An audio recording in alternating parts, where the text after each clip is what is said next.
Barakadiyawa Shai, Barakadiyawa Shai. I'd like to give all praises to Yahweh, Bashim, Yahweh Shai, Bashim, Rakah, Kadash.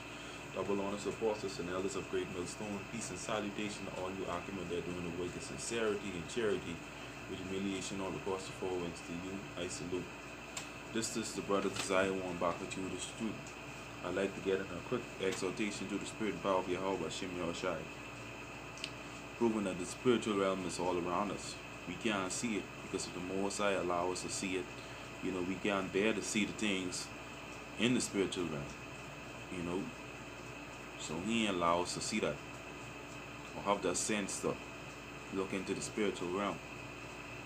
And I get a couple of precepts to show and prove that the spiritual realm is all around us. Right? I'm started the book of 1 Samuel.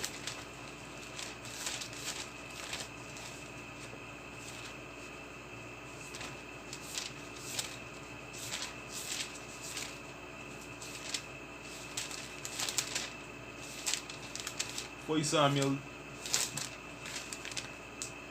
started 1 Samuel chapter 28. Saul, because the Philistines was about to kill them, and Saul didn't know what to do because the Most High finished with him. The Most High didn't want nothing to do with Saul anymore because the Most High to take away the Holy Spirit from Saul. So Saul was like a heathen to the Most High. And Saul wanted answers, but he couldn't find it. So Saul cut off the spirit, got people with familiar spirit who deal with witchcraft out of the land. And he felt as though that was the only way to, get back and know what's going on, but try reaching out to Samuel, right? But I'm going to the little history now. I'm started verse 7, 1 Samuel 28:7.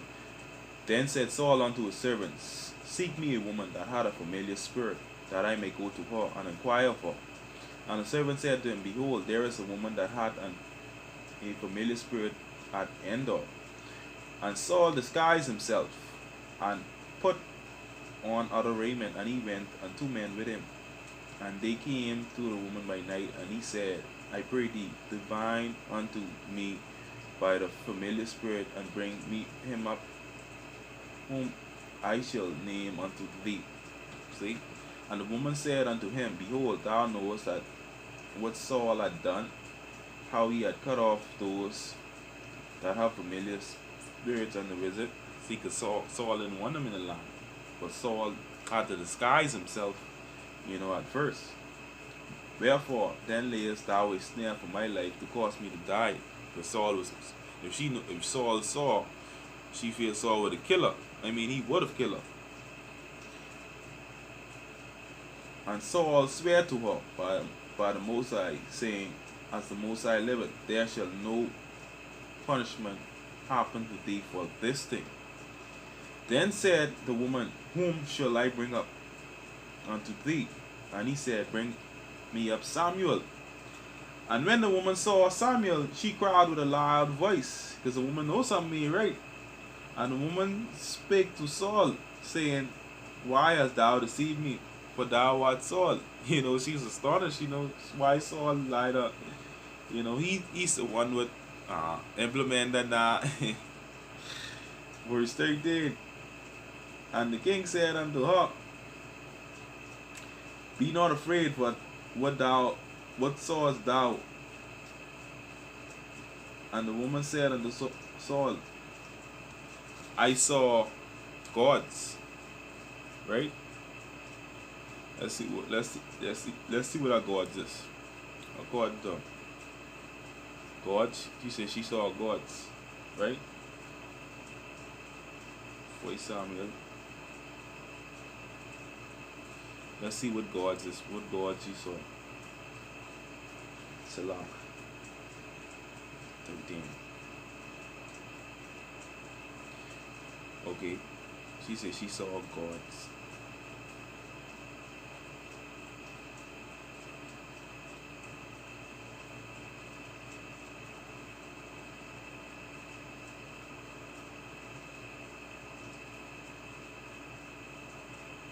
Salakia, okay, she said she saw gods. Okay, rulers, judges, divine ones, angels. She said she saw the gods as angels ascending out of the earth, right? Which is in the spiritual realm. And he said unto her, what form is he of? And she said, an old man cometh up, and he is covered with a mantle. You know, prophets always had their mantle. That's where he saw them make these movies of, you know, Superman. And Saul perceived that it was Samuel. So he knew that it was Samuel, and he stooped with his face to the ground and bowed himself. And Samuel said to Saul, why hast thou disquieted me? Right? Why hast thou disquieted me?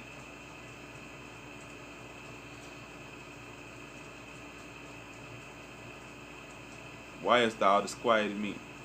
Right? Because disquieted means tremble, quake, rage, quiver, you know, go in the Strongs. Why hast thou troubled me to bring me up? This was Samuel saying, and Samuel answered, I am sore distressed, right? For the Philistines make war against me, and the Most High is departed from me, and answered me no more, neither by prophets nor by dream. Therefore I have called thee, that thou mayest make known unto me what I shall do. Because the Most High took his spirit away from Saul. You know, because Saul rebelled. He spared Amalek. Agag. Yeah, you know. That's what Saul did. Then said Samuel, wherefore then thou dost ask of me, saying, the Most High is departed from thee and become thine enemy. So the Most High become his enemy.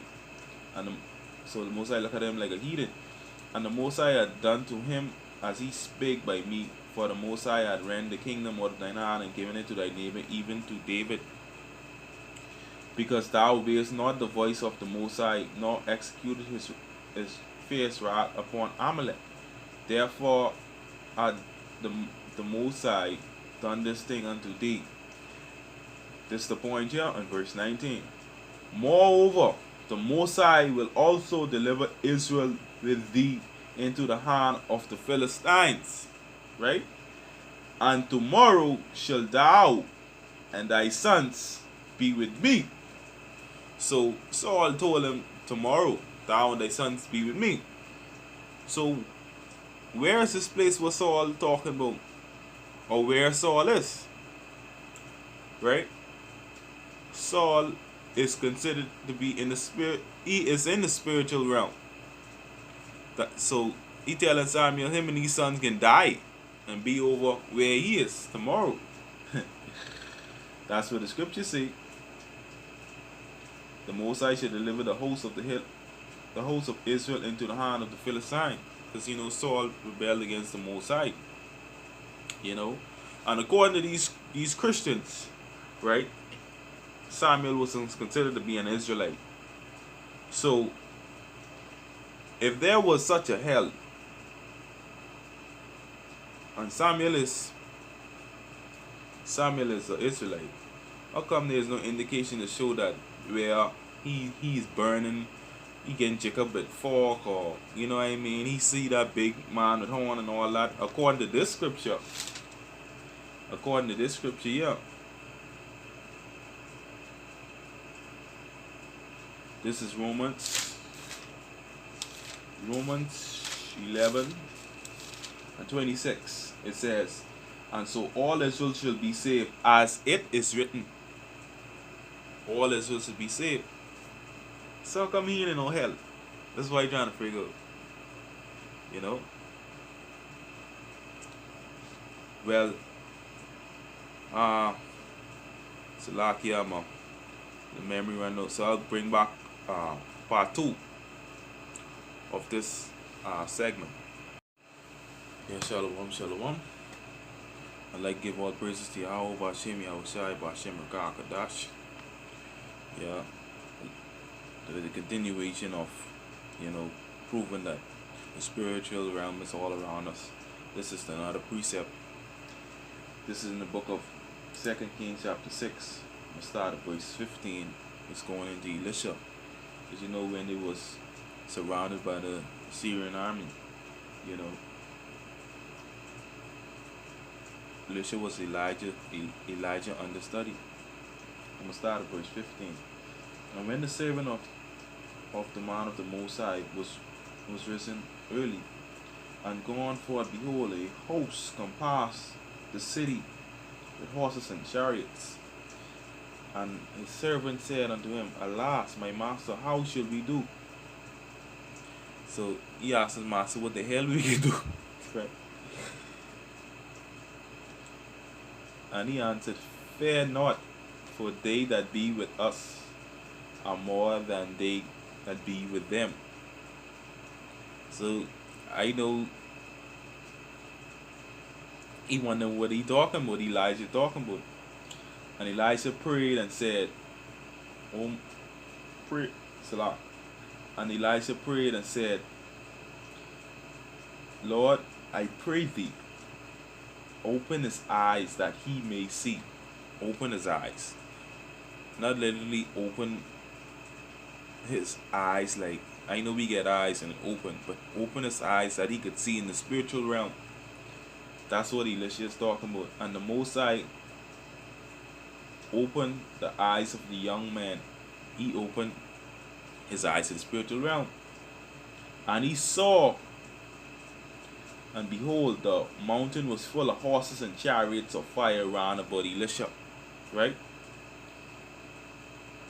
And when they came down to him, Elisha prayed unto the Most High and said, Smite this people, I pray thee, with blindness. And he smote them with blindness according to the word of Elisha. You understand? So Elisha smote all them Assyrians with blindness. Right? But the main point here is in verse 17. When he say, I pray thee, open his eyes that he may see. Open his eyes to the spiritual realm, proving that spiritual realm is all around us. You know, it's all around us. This is another precept. This is chapter 6 of Revelation, right? Verse 9. It reads, And when he had opened the fifth seal, I saw under the altar the souls of them that were slain for the word of the testimony, for the word of the Most High, and for the testimony which they held. And they cried with a loud voice, saying, How long, O Most High, holy unto hast thou not judged and avenged our blood on them that dwell on earth? So where is they crying from? That's the saints. You know, they crying from the Most High, from the spiritual realm. Things that they see, they complain to the Most High day and night. You know, they crying from the spiritual realm, and the spiritual realm is all around us. You know, it's all around us. But in the scripture, this is in the third heaven.